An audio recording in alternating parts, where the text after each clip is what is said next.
Assalamualaikum warahmatullahi wabarakatuh. Perkenalkan, nama saya Nurfatun Nupus, TGP Angkatan 7 Kabupaten Indramayu. Pada kesempatan kali ini saya akan menyampaikan koneksi antar materi dengan membuat kesimpulan dan refleksi terhadap pemikiran-pemikiran Ki Hajar Dewantara. Menurut pemikiran Ki Hajar Dewantara, dasar-dasar pendidikan memiliki tujuan, yakni memberikan tuntunan kepada anak agar mencapai keselamatan dan kebahagiaan setinggi-tingginya sebagai manusia dan anggota masyarakat.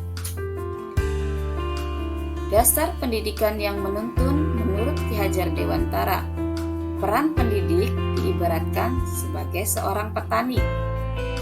Pendidik juga adalah pamong, di mana sistem Among atau yang kita kenal dengan trilogi pendidikan, yakni Ingarso Suntulodo Imadyo Mangunkarso Tuturi Handayani, yakni guru di depan memberikan contoh dan teladan, di tengah memberikan semangat dan di belakang senantiasa memberi dorongan dan motivasi kepada murid.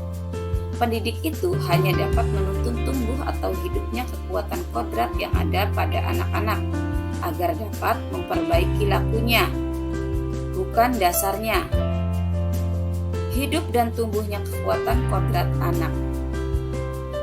Sebelum saya mempelajari modul 1.1 tentang filosofis pendidikan Ki Hajar Dewantara, saya percaya bahwa setiap anak pada dasarnya pintar dan memiliki kemampuan yang sama jika mereka mau berusaha dengan keras untuk belajar. Karena menurut teori tabula rasa, anak itu bagaikan kertas kosong yang dapat kita coret-coret sesuai keinginan dan kehendak kita sebagai pendidik, tanpa memperhatikan kodrat keadaan anak. Selain itu, pembelajaran masih berpusat pada guru atau teacher center learning. Selama ini saya mengajar masih menitik beratkan pendidikan itu sebagai proses mentransfer ilmu kepada murid dengan dijejali berbagai konten melalui metode ceramah dan lain sebagainya, sehingga anak merasa tertekan ketika belajar. Hukuman juga dapat mendisiplinkan peserta didik. Itu anggapan saya, bahwa dengan hukuman dapat mengubah laku siswa. Dengan memberikan hukuman juga anak akan merasa jerah untuk melakukan pelanggaran terhadap aturan-aturan yang ada di sekolah. Setelah saya mengikuti kegiatan program guru penggerak angkatan 7 ini dan kemudian mempelajari modul 1.1 tentang pemikiran-pemikiran Ki Hajar Dewantara, secara bertahap dapat mengubah mindset saya bahwa murid bukanlah kertas kosong, melainkan kertas yang berisi tulisan-tulisan samar sesuai aliran konvergensi teori. Pendidikan berkewajiban dan berkuasa untuk menebalkan tulisan-tulisan suram yang berisi baik agar menjadi budi pekerti yang nampak pada diri anak. Selain itu, pembelajaran juga harus berpusat pada murid atau student center learning. Sesuai pemikiran beliau, bahwa pendidik menghamba kepada murid dengan maksud bahwa segala proses pendidikan dan pengajaran berpihak pada murid, sehingga ketika menyusun rencana kegiatan pembelajaran harus disesuaikan dengan kodrat alam dan kodrat zamannya anak. Selain itu juga saya berpikir bahwa anak itu harus merdeka belajar, artinya hidup anak secara lahir atau batin tidak tergantung kepada orang lain, akan tetapi bersandar atas kekuatan diri sendiri, sehingga pendidikan itu memerdekakan anak.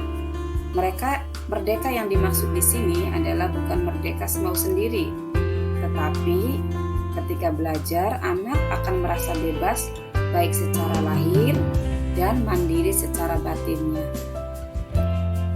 Saya akan segera menerapkan pembelajaran yang mencerminkan pemikiran Ki Hajar Dewantara di kelas saya, yakni dengan membuat kesepakatan kelas sebelum pembelajaran. Karena dengan membuat kesepakatan kelas dapat mengajarkan anak untuk berkomitmen atas kesepakatan yang telah dibuatnya. Yang kedua, menyusun metode pembelajaran yang variatif, tentunya sesuai kodrat keadaan anak, yakni kodrat alam dan kodrat zaman. Kita juga harus mengetahui karakteristik peserta didik, dapat berupa kegiatan home visit.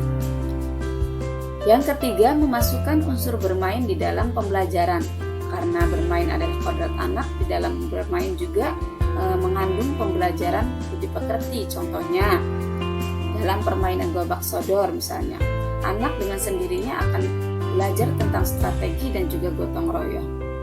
Yang keempat, mengembangkan budaya positif di lingkungan sekolah, karena dengan mengembangkan budaya positif diharapkan anak dapat menebalkan nilai-nilai sosiokultural yang ada di daerahnya. Yang kelima, melakukan refleksi setelah kegiatan pembelajaran agar saya dapat memperbaiki kekurangan dalam diri saya selama proses kegiatan belajar mengajar. Demikian kesimpulan dan refleksi tentang filosofis pendidikan menurut pemikiran Ki Hajar Dewantara yang saya pahami. Semoga saya bisa mengembangkan pemahaman saya dan dapat mengaplikasikan pemikiran-pemikiran Ki Hajar Dewantara yang relevan dengan pembelajaran di kelas saya. Sebagai penutup, saya akan mempersembahkan pantun untuk guru hebat di seluruh Indonesia.